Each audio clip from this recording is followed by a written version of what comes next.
इस बुलेटिन के प्रायोजक हैं आदर मसाले।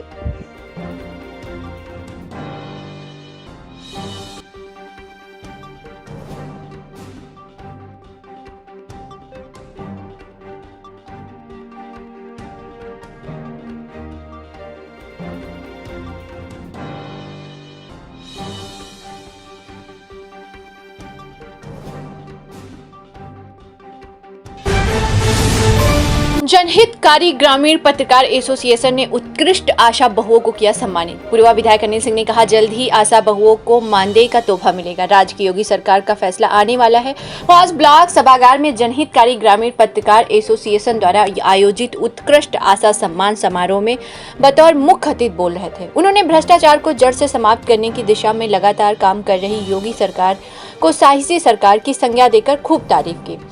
सनद है कि गरीबों, कमजोरों व पत्रकारों की समस्याओं के लिए संघर्षरत जनहितकारी ग्रामीण पत्रकार एसोसिएशन ने 5 वर्ष पूर्ण होने पर मातृशक्ति के सम्मान का निर्णय लेते हुए उत्कृष्ट आशा सम्मान समारोह की योजना बनाई। इस सैकड़ा आशाओं के 5 का चयन कर उन्हें अंग, वस्त्र, प्रतीक चिन्ह के साथ तथा साथ में प्रशस्ति पत्र भी दिया। बतौर मुख्य अतिथि विधायक अनिल सिंह ने कार्यक्रम की भूर सराहना करते हुए कहा कि जो लोग ईमानदारी से अपने कर्तव्यों का पालन करते हैं उन्हें हर स्तर पर प्रोत्साहित करना चाहिए। जनहितकारी ग्रामीण पत्रकार एसोसिएशन ने 5 साल में समाज में जो स्थान प्राप्त किया है वह सैकड़ों वर्ष की तपस्या के बाद भी लोगों को नहीं मिलता है। विशिष्ट अतिथि राजकीय कन्या इंटर कॉलेज की प्राचार्य शुभ्रा सिंह ने कहा कि हम सबकी जिम्मेदारी है कि हम बेटियों को शिक्षित कर उन्हें काबिल बनाएं। आप सब बेटी पढ़ाओ बेटी बचाओ अभियान को गति दें। कार्यक्रम की अध्यक्षता कर रही नगर अध्यक्ष रेणु गुप्ता नारी सशक्तिकरण हर स्तर पर जरूरी बताती हुई उन्होंने कहा कि हम आज भी दकियानूसी में पड़े हैं। हमारा मानना है कि बेटियां मजबूत होंगी और काबिल होंगी तो देश की प्रगति भी सही दिशा में होगी। अध्यक्षा ने आशा सम्मान समारोह के लिए आयोजकों को बधाई दी।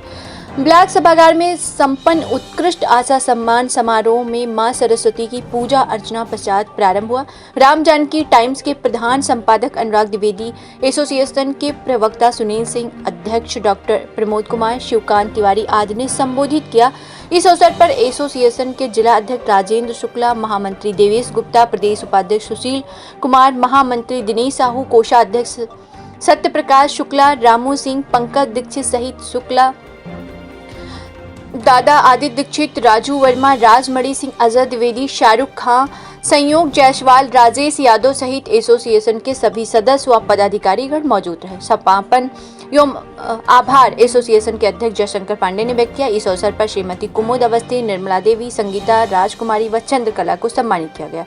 समारोह में सभी आशा बहुएं भी मौजूद रहीं।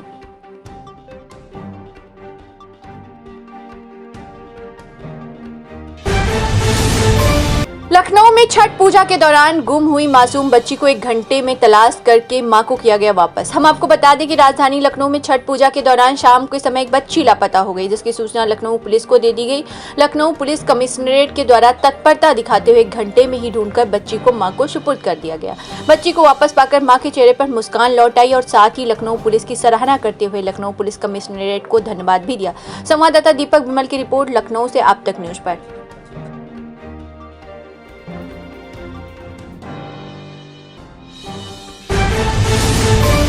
सपा सरकार में बने गोमती रिवर फ्रंट घोटाले में पूर्व चीफ इंजीनियर गिरफ्तार। सपा सरकार में लखनऊ में बने गोमती रिवर फ्रंट के घोटाले की जांच सीबीआई द्वारा की जा रही है। करीब 1500 करोड़ के इस घोटाले में सीबीआई ने शुक्रवार को पहली गिरफ्तारी की है, जिसमें सिंचाई विभाग के पूर्व चीफ इंजीनियर रूप सिंह यादव को गिरफ्तार किया गया है। यूपी में योगी सरकार ने घोटाले की जाँच के लिए हाई कोर्ट में रिटायर्ड जस्टिस आलोक सिंह की अध्यक्षता में कमेटी बनाई थी। कमेटी ने घोटाले की रिपोर्ट सरकार को सौंपी थी, जिसके बाद रूप सिंह यादव समेत सिंचाई विभाग के कई इंजीनियर ठेकेदारों के खिलाफ लखनऊ पुलिस ने एफआईआर दर्ज की थी। यूपी सरकार ने बाद में ये मामला सीबीआई को भेज दिया था, जिसके बाद 24 नवंबर 2017 को सीबीआई ने इस मामले में एफआईआर दर्ज कर जांच शुरू कर दी थी। जानकारों की मानना है कि इस घोटाले से जुड़े कई और लोगों की गिरफ्तारी जल्द हो सकती है। गिरफ्तारी के बाद से कई नेताओं की धड़कनें बढ़ी हुई है। पूरे मामले में अब सीबीआई की तरफ से जिस तरह से जांच की गति को बढ़ा दिया गया है, उससे अनुमान लगाया जा रहा है कि 1 या 2 दिन में कुछ और गिरफ्तारियां भी हो सकती हैं। लखनऊ से आर एस तिवारी की रिपोर्ट आप तक। बारातियों से भरी बुलोरो सड़क पर खड़े ट्रक से जा टकराई, 14 लोगों की मौत। मुख्यमंत्री ने जताया दुख।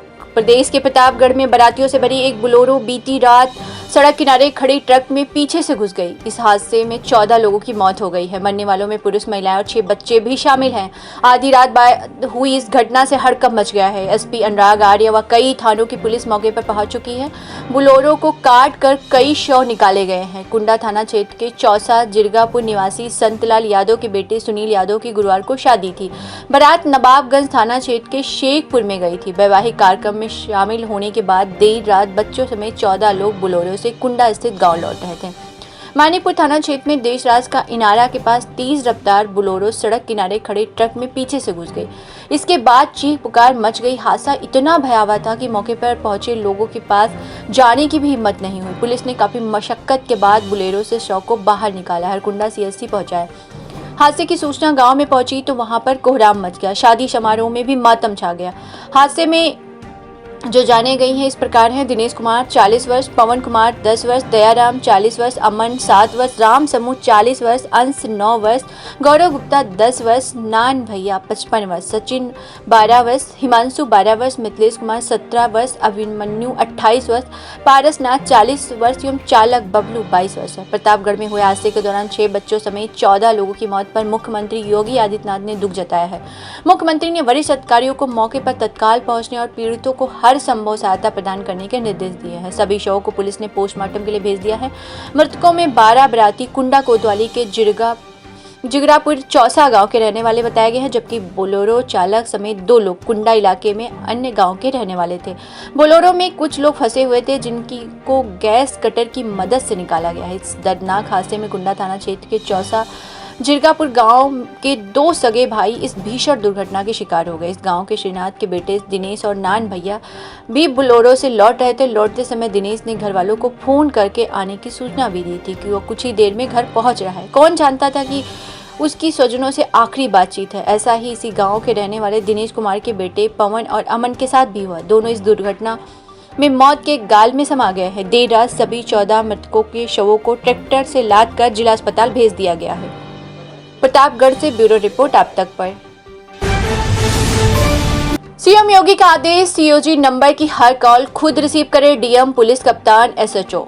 जिलाधिकारी और पुलिस कप्तानों को अपने सरकारी मोबाइल सीओजी नंबर पर आने वाली हर कॉल खुद रिसीव करनी होगी। मुख्यमंत्री योगी आदित्यनाथ ने सभी डीएम, एसपी और एसएसपी को निर्देश दिए हैं कि जन समस्याओं को पूरी गंभीरता से ले उनके कार्यालय से कोई भी फरियादी निराश होकर न लौटे। डीएम और पुलिस कप्तान अपने सीओजी नंबर पर आने वाली हर फोन कॉल का जवाब जरूर दें। यह आदेश तत्काल प्रभाव से अमल में लाना होगा। अगले 1 सप्ताह में मुख्यमंत्री कार्यालय से औचक फोन पर अधिकारियों की कार्यशैली की हकीकत की पड़ताल की जाएगी। सीएम योगी ने गैर जिम्मेदार अधिकारियों के खिलाफ तत्काल कार्रवाई करने के लिए उच्च अधिकारियों को निर्देशित भी किया है। जन समस्याओं को त्वरित और प्रभावी निदान के संबंध में जारी मुख्यमंत्री के ताजा आदेश में कहा गया है कि जिले में तैनात अधिकारी अपने कैंप ऑफिस की अपेक्षा कार्यालय में अधिक से अधिक समय दें। कोई भी व्यक्ति जो अपनी समस्या लेकर आता है उससे मर्यादित भाषा में बात करे, उनकी समस्या को सुने और अस्थायी समाधान के लिए उचित कदम उठाएं। सीएम योगी ने कहा कि सरकार जनता के लिए, ऐसे में जनता की सुविधा, उनकी समस्याओं का समाधान सरकार की प्राथमिकता होगी। जीरो टॉलरेंस की नीति के साथ अधिकारीगण अपनी जिम्मेदारियों का निर्वहन करें। मुख्यमंत्री कार्यालय से डीएम, एसपी और एसएसपी की कार्यशैली की सतत निगरानी की जाएगी। खबरों का सिलसिला यूं ही जारी रहेगा मेरी यानी तृप्ति के साथ। कल फिर हाजिर होंगे कुछ बड़ी खबरों के साथ। अब तक को समय देने के लिए धन्यवाद।